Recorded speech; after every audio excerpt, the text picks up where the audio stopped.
La charla es acerca de un trastorno que tiene un gran impacto en salud pública, que es el TDAH, que es trastorno por déficit de atención con o sin hiperactividad.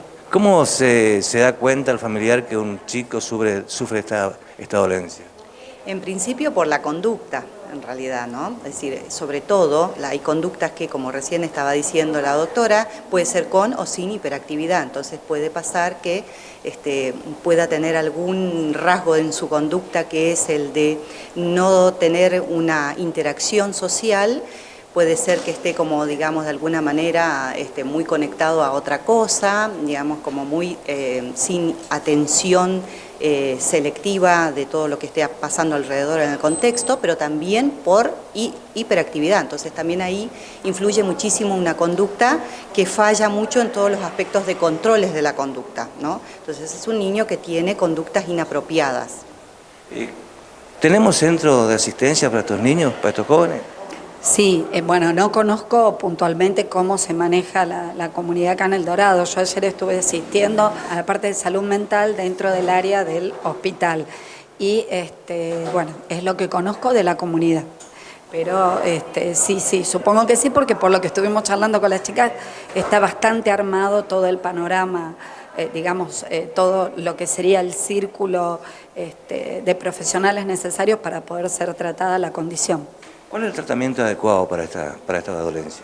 En realidad el tratamiento adecuado depende un poco de las características del paciente. Primero hay que analizar muy bien al paciente y a partir de ahí se confecciona un tratamiento que normalmente son a medida del paciente y tiene que ver con terapia cognitiva conductual, que es una terapia específica de la que va a hablar Estela, y por otra parte también tratamiento farmacológico de ser necesario.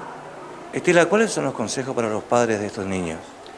Muchos consejos para los padres, en realidad porque mucho tiene que ver todo este tratamiento con el contexto, y el contexto más inmediato de un niño en estas condiciones es la familia. Entonces, en relación a lo que tenga que ver con comprensión de esta situación, información acerca de su condición, y también después ir trabajando cómo ir organizando un contexto que sea lo más conocido por el niño, que los padres puedan saber cuáles son los puntos flojos y los puntos más fuertes de este niño, poder ir adaptando la situación en cuanto a los límites, en cuanto a toda la rutina que sea lo más organizada posible, porque este niño tiene unas dificultades enormes en lo que hace a la organización de todos los estímulos con respecto a su conducta y la adaptación de su conducta con respecto al contexto. Entonces hay que disponer de un contexto lo más ordenado posible, lo más comprensible posible, para que este niño se pueda desenvolver ahí, ¿no? Así que, entre otras cosas, ¿no es cierto? Pero bueno, después hay todo un trabajo de ayudar y enseñar de alguna manera a los padres acerca de cómo es la funcionalidad de la conducta, es decir, cómo frente a determinados estímulos el niño puede reaccionar antes, después, puede reaccionar de forma exacerbada, ¿no? Y cómo muchas veces eso se lo interpreta como un niño inadaptado, un niño con trastornos de conducta.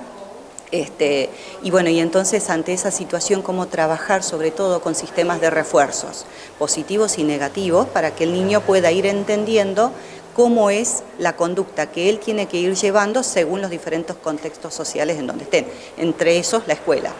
¿A partir de qué edad se da cuenta el familiar que este niño padece esta patología?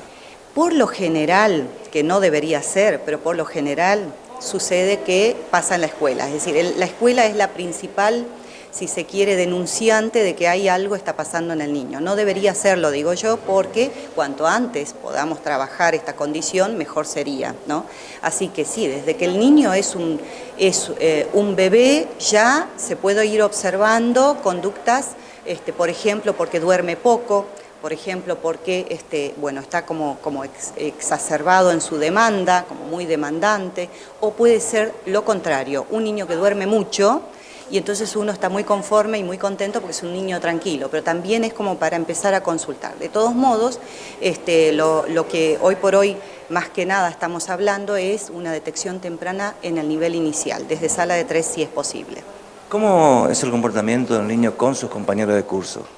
En realidad con sus compañeros de curso depende de las características del niño, porque tenemos dos componentes bastante distintos. Hay un componente que tiene que ver más con la esfera disatencional. Entonces estos niños generalmente, que son los más preocupantes porque son los que no molestan en clase, generalmente son niñas, pasan muy desapercibidos, el diagnóstico es bastante tardío y son chicos que pasan totalmente desapercibidos. Lo único que tienen es déficit atencional. La otra gran esfera, que es la hiperactividad y la impulsividad, bueno, suele ser, depende del grado de severidad que tengan, bastante disruptivos en el aula.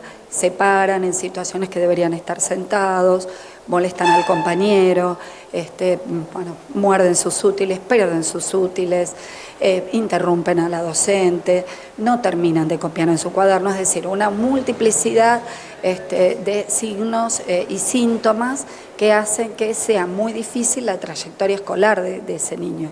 ¿Cuánto lleva el tratamiento? Depende, porque muchos pasan a la cronicidad, es decir, hay en una primera etapa, que sería la etapa preescolar, el niño manifiesta mucha movilidad, mucha hiperactividad. Después esa hiperactividad a partir de los 7 años va disminuyendo y empieza a aparecer el déficit de atención.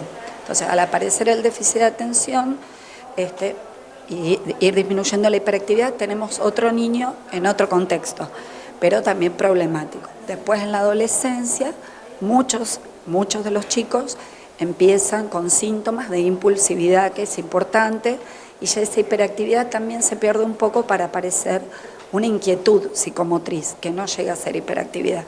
Pero bueno, el peligro real es que al ser estos adolescentes tan impulsivos, tienen mucho más predisposición a lo que es embarazos adolescentes, el que maneja, por ejemplo, que acá debe ocurrir, por ahí que maneja y todavía no tienen la edad, accidentes de tránsito y adicción a sustancias también, a drogas. Entonces por eso es importante la detección temprana y puede llegar esto a la adultez. ¿Dónde debe ir la persona que tenga esta serie de inconvenientes con el chico?